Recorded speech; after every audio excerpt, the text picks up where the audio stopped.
अस्सलाम वालेकुम। हम लोग करने वाले हैं लैब नंबर आई थिंक 8 9 10 सबके सब एक साथ ही कर लेंगे, क्योंकि मसला है बहुत छोटी छोटी सी है और उसके अंदर ज़्यादा समझने का भी नहीं है अगर आप समझे हुए हैं। अब हम लोग बात करते हैं लेटेन स्क्वायर की। लेटेन स्क्वायर का मतलब है थ्री वे अनोवा। सही है।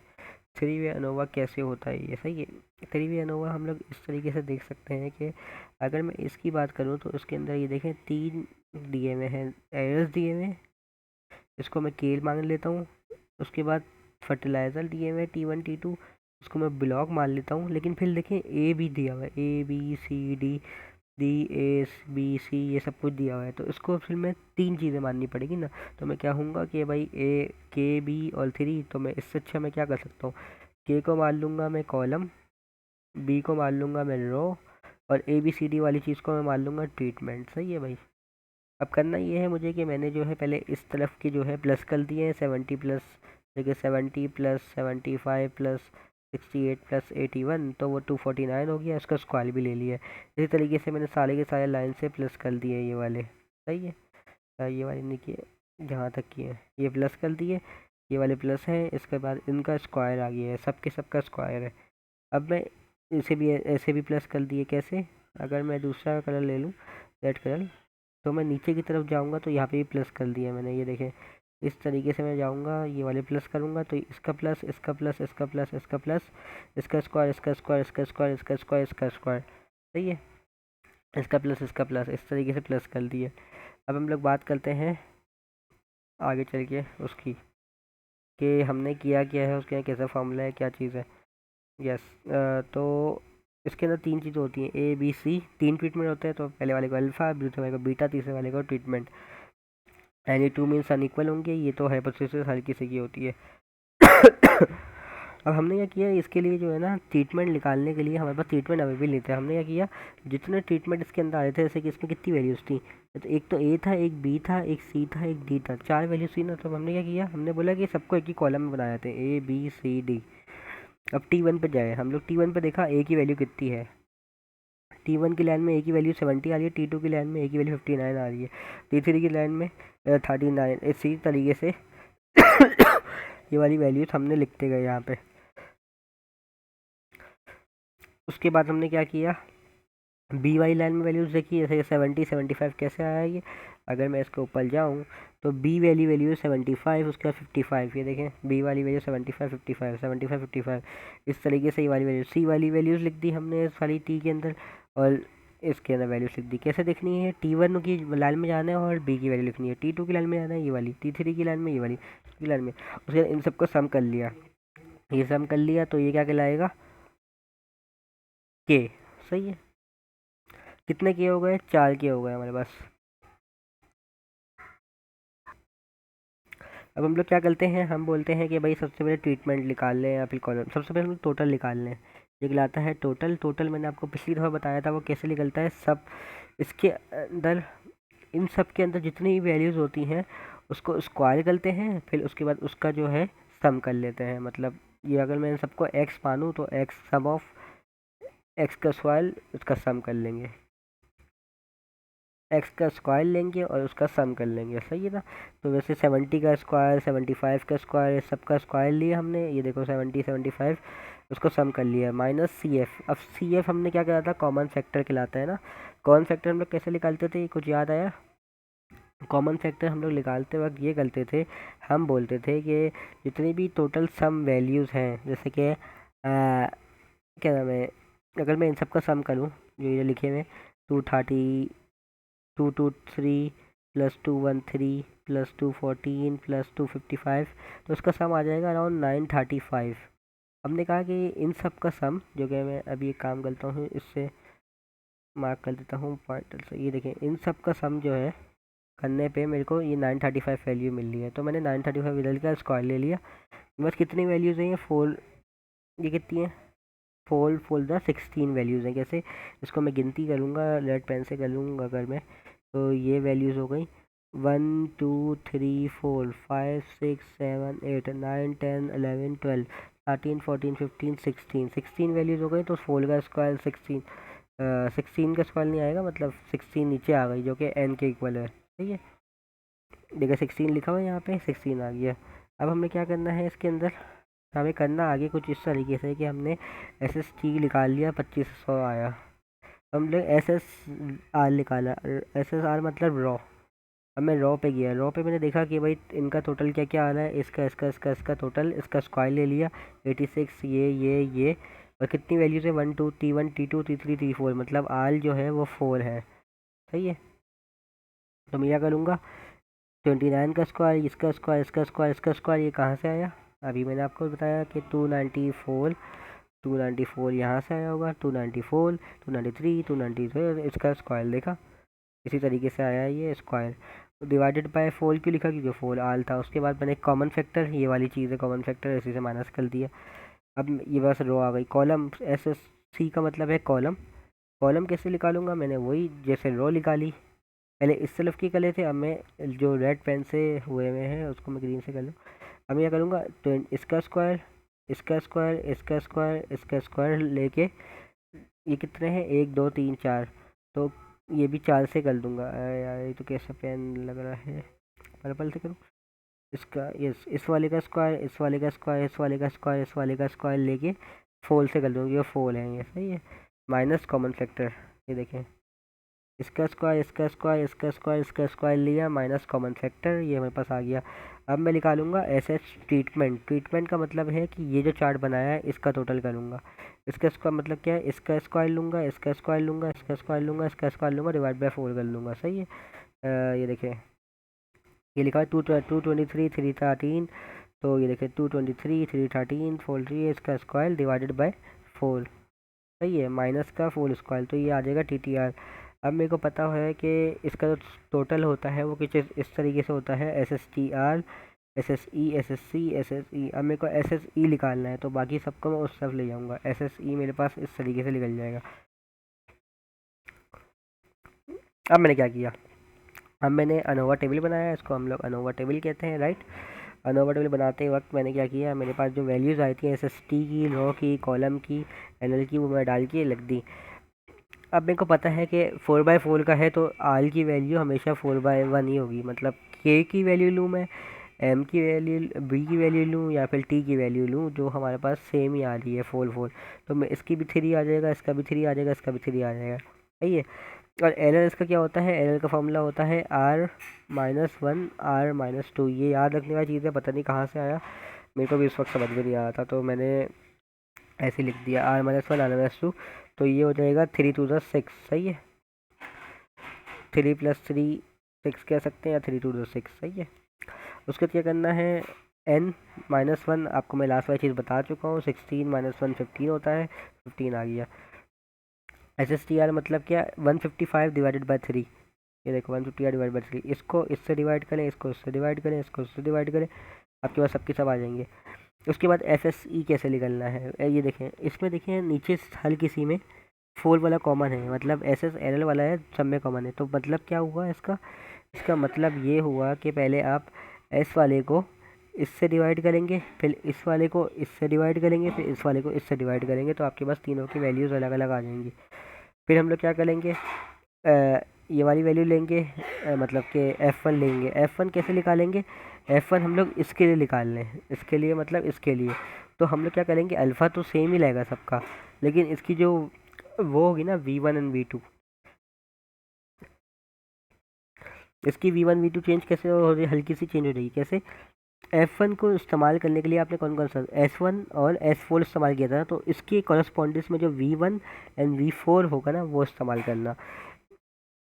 ये देखो, F1 के लिए अल्फ़ा V1 और V4, F2 के लिए अल्फ़ा V2 V4, F3 के लिए अल्फ़ा V3 V4, ऐसे करके लिखने का। सही है। बाकी ये सेम ग्राफ बनाना है, उसके लिए रिजेक्ट कर देना है, आसान तरीका है ये, इस तरीके से हो जाएगा। अगर हम लोग अब बात करें आगे नई चीज़ की, जो कि हमारे पास है टर्कीज़ टेस्ट। ठीक है, टर्की टेस्ट क्या है, टर्कीज़ टेस्ट एक ऐसा टेस्ट है जो कि हम लोग जब लगाते हैं, जैसे कि हमारे पास देखते हैं ना कि रिजेक्ट हो गई है, जो हम लोग अनोवा टेबल, इस सेकेंड मैं पेन खोल लूँ, अगर हम लोग जो अनोवा टेबल बनाते हैं और वो रिजेक्ट हो जाता है, तो जब रिजेक्ट हो जाता है हम लोग टर्की टेस्ट लगा सकते हैं उसको मालूम करने के लिए कौन सा जो हम लोग मीन लेते हैं ना, मीन जो दो मीन है अनइक्वल, उसके लिए लगाते हैं। इसका फॉर्मूला कुछ इस तरीके से है, y1 माइनस y1 का whole square under root Q alpha के v1 under root M S E divided by N. ठीक है, अब मैं यहाँ पे बता देता हूँ एम एस ई कौन सा है। ये अनोवा टेबल वाला एम एस ई है। एन का मतलब क्या है, आपका जो एक कॉलम दिया हुआ है ना, ऐसे ए बी सी का, उसमें कितनी सारी वैल्यूज़ लिखी हुई हैं, तो ये एन कहलाएगा। उसके बाद अल्फ़ा आपको पता है क्या होता है, के आपको पता है ट्रीटमेंट की वैल्यू होगा। वी क्या होगा, वी होगा हमारे पास इसका एरर का नहीं आता, ई डबल आर एल का जो V3 आता है वो, या V2 आता है जो उसके हिसाब से होता है वो होगा। लगता है रिजेक्ट होने के ऊपर है और किसी पे भी नहीं लगता। आगे थोड़ा सा चलें तो हम लोग, चल जा, क्या हो गया,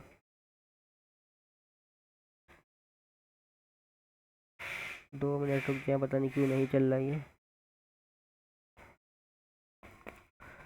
चल गया आई थिंक, यस। तो अभी मैं वन वे अनोवा की बात कर रहा हूँ, तो मेरे पास क्वेश्चन तो नहीं है इसका आई थिंक, यस। ये वाला तो नहीं करते क्योंकि इसका क्वेश्चन ही नहीं है। एग्जाम्पल 13.5 ये सॉल्व करते हैं। इसके अंदर देखें एग्जाम्पल, अगर आप 13.5 खोलेंगे लैब, उसके अंदर आपको जो है ना y1 y2 y3 मिल जाएंगे। कैसे, उसके अंदर एक चार्ट बना होगा यहाँ पे y1 y2 y3 का। तो पहले वाले की वैल्यू सम करके डिवाइडेड बाय इसकी वैल्यू के, और इसमें जो है ना वैल्यूज़ होंगी 8, मतलब n होगा, इसके लिए n जो है 8 होगा। तो y1 divided by n, y1 y2 y3 ऐसे निकल जाएगा। इसका MSC हमने निकाला हुआ है क्योंकि उसके चार्ट से आया है वो 13.5, ये यहाँ से आया है। करना आपको कुछ भी नहीं है, आपको ये वाली साइड लेनी है, लेफ्ट हैंड साइड वाली लेनी है। लेफ्ट हैंड साइड लेने के बाद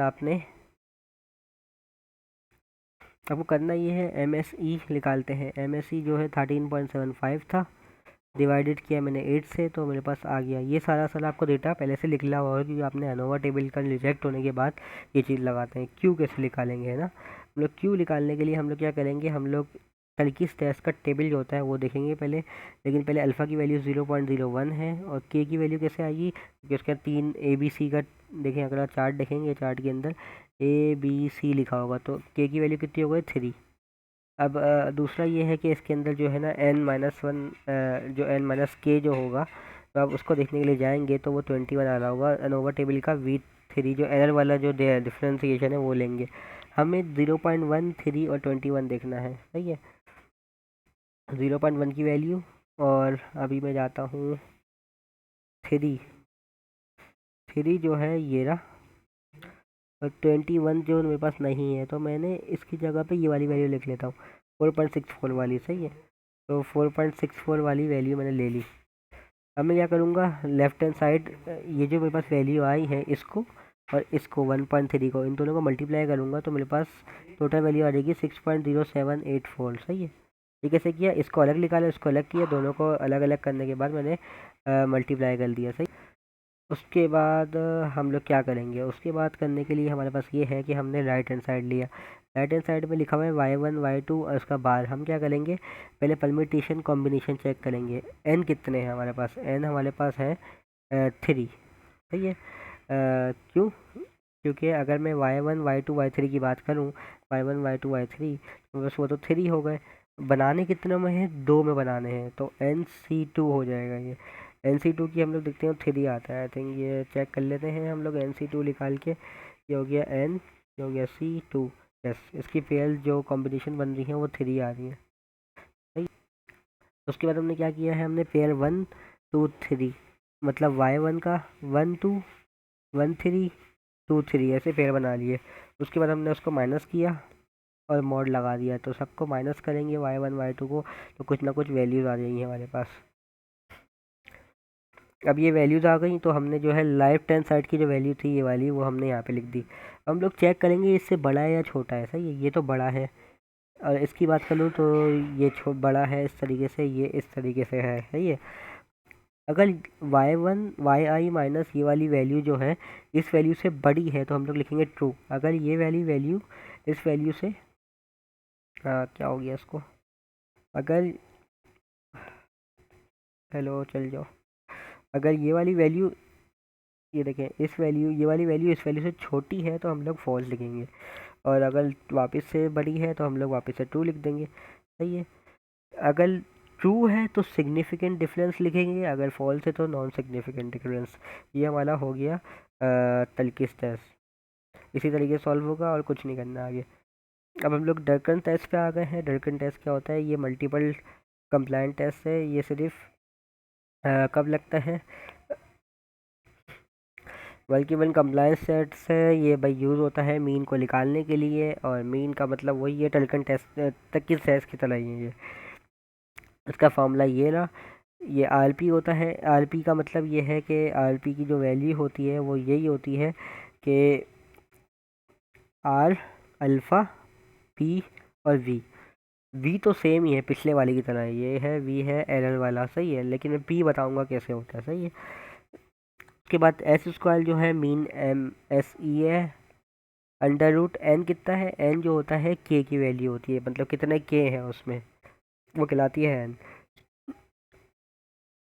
देखिए अगर मैं इस पे नीचे आ जाऊँ तो ये एम एस सी मैंने क्वेश्चन था का देखा 13 पॉइंट, एम एस सी ये हो गया। इस पे छोड़े, दूसरा वाला दिखा दो। 13.5 सेम एग्जाम्पल आ गए मेरे पास। y1 y2 y3 सेम आ गया मेरे पास। सही है। एम एस ई भी देखे सेम है मेरे पास इसका, एम एस ई भी सेम है। मैंने कहा था एन जो होता है वो के होता है इसके अंदर, तो वो 3 आ जाएगा। अब 8 नहीं आएगा, अब 3 आएगा। क्यों? क्योंकि ए बी सी अगर आप इसकी एग्जाम्पल देखो तो उसके अंदर इस तरीके से लिखा हुआ है, तो ये कितने होगा? 3। अब मैं क्या करूँगा? अब एक चीज़ देखनी है आपको। आपको अल्फ़ा तो पता, आर पी निकालना है आपको। आर पी निकालने के लिए आपको दो चीज़ें चाहिए। आर पी निकालने के लिए ये जो आर पी लिखी हुई है यहाँ पे, जो आर पी लिखी हुई है, इसको निकालने के लिए आपको चाहिए अल्फ़ा। अल्फ़ा आपको क्वेश्चन में दिया होगा P N V N L वाला। वी एन एल वाला तो आपको 21 आपने उससे निकाल लिया अनोवा टेबल से। अब पी की बात करते हैं। पी क्या होता है? पी कहलाता है कंटिन्यूस वैल्यू ऑफ ट्रीटमेंट। सही है। इसका मतलब क्या है? आपकी ट्रीटमेंट की वैल्यू क्या है? के की अगर वैल्यू मैं 3 दे रहा हूँ तो आपको करना ये है कि पी को शुरू करना है 2 से, और जहाँ तक जाना है यहाँ पर के दो, मतलब 2 और 3। अगर के की वैल्यू मेरे पास 10 होती तो मैं पी को शुरू करता 2 से, उसके बाद लिखता 3, फिर 4, फिर 5, फिर 6, फिर 7, फिर 8, फिर 9, फिर 10, ऐसे करके लिखता। अगर के की वैल्यू मेरे पास 3 होती, वो 4 होती, तो मैं लिखता P2, P3, P4 बस। के जो है हम लोग लेके जाएंगे उसको आखिर तक। हम लोग क्या करेंगे? उसको ऐसे लेके जाएंगे। अब हम लोग बनाएंगे उसका चार्ट। चार्ट का मतलब है सबसे पहले हम लोग पी डालेंगे 2 और 3, क्योंकि बस जो है 3 तक गई हुई है ये। उसके बाद आर पी। आर पी कैसे निकालेंगे हम लोग? आर पी कुछ इस तरीके से निकालेंगे हम लोग। देखेंगे कि इसकी वैल्यू आर पी की किस तरीके से। अल्फ़ा की वैल्यू कितनी है हमारे पास? 0.01। और पी की वैल्यू है, इसके लिए पी की वैल्यू 2 है, इसके लिए पी की वैल्यू 3 है। तो 2 और 21। हम लोग जाएंगे इधर। अब मैंने किया क्रिटिकल वैल्यू ले जाए, 0.01 का देखना है ना, 0.05 का है। हम लोग गए नीचे, ये आ गया 0.01 का। अब मैंने देखा पी की वैल्यू 2 से शुरू होती है और जाती 20 तक है। मेरे को देखना है 2 और 3 का देखना है, क्योंकि क्वेश्चन में हमको दिया हुआ है। और देखना है 21 का, तो मैं देखूँगा 4.00 और 4.148। तो मैं यहाँ पे ये दोनों वैल्यू लिख दूंगा। ये देखिए यहाँ पे लिख दी। अब मैं क्या करूँगा? अब मैं जो देखा मैंने M S E divided by N की जो वैल्यू आई थी वो मेरे पास आई थी 2.1480। तो मैंने 2.1480 को मल्टीप्लाई इससे भी करवाऊंगा, इससे भी करवाऊंगा। ये देखिए दोनों मल्टीप्लाई हुई हुई है, इससे भी हुई हुई है, उससे भी हुई हुई है। जब ये मल्टीप्लाई करवाऊंगा तो मेरे पास दोनों के लिए आर पी आ जाएंगे, आर पी अलग अलग आ जाएंगे। अब मैं क्या करूँगा? वही लास्ट वाली की तरह परम्यूटेशन कॉम्बिनेशन पेयर बनाऊंगा। उसके बाद मैं डेटा को अरेंज करूँगा। अरेंज का मतलब है कि बड़े से छोटे की तरफ अरेंज कर रहा हूँ मैं। तो देखें 90 सबसे बड़ा, उससे छोटा, उससे छोटा। उसके बाद मैं क्या करूँगा? पेयर बनाऊँगा y2 - y1, y2 - y1, y2 - y3, y3 - y1 का पेयर बना दिया। इसकी जो वैल्यू आएगी माइनस करके वो यहाँ पे लिख दी। उसके बाद मैंने आर कैसे लिखा है, ये आर जो है R3 R2 आर कैसे लिखना है। अब इधर देखें कोने में, अगर मैं R2 की बात करूँ, सही है, अगर मैं बात करूँ हमारे पास कितने आर हैं, एक है R2 और एक R3। अगर हमारे पास R4 होते, 4 आर होते, तो हम लोग इसके अंदर पता है कैसे लिखते? इसके अंदर कुछ इस तरीके से लिखा जाता है हमारे पास। पहले हम लोग R4 लिखते, फिर हम लोग R3 फिल करते हैं, फिर हम लोग R2 फिल करते हैं, उसके बाद हम लोग R4 की वैल्यू काट देते हैं, जैसे कि ये जो मैंने काट दी। अब बचा R3 एंड R2, तो हम लोग लिखते हैं फिर R3 फिर R2, फिर मैं एक और दफ़ा काटता R3 की वैल्यू, फिर बचता R2। सही है। ये इस तरीके से descending ascending to descending order में आएगा। सही है। कि पहले सबसे पहले पहली वैल्यू लिखो, फिर वो काट दो, फिर वो दूसरी वैल्यू लिखो। अगर मैं बात करूँ कि हमारे पास ये देखें, अगर मैं बात करूँ कि हमारे पास है R4 R3 R2 R2 तक जाता है ना, मैं लिखूँगा पहले R4 R3 R2, फिर ये काट दूंगा, फिर मैं लिखूँगा R3 R2, फिर मैं ये काट दूंगा, फिर लिखूँगा R2। कैसे? पहले ये तीनों लिखे, फिर इसको काटा, फिर ये दोनों लिखे, फिर इसको काटा, फिर ये लिख दिया, इसको भी काट दिया फिर में। तो ये हमारे पास ये बनेगा।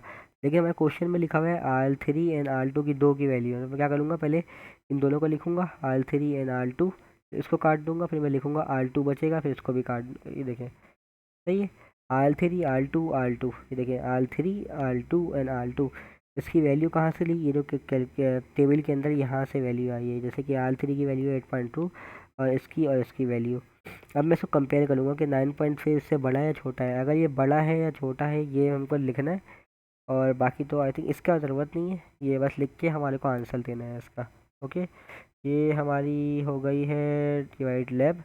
लेकिन हम लोग लास्ट वाली चीज़ एक और भी कर लेते हैं। इसके अंदर का स्क्वायर टेस्टिंग है आई थिंक।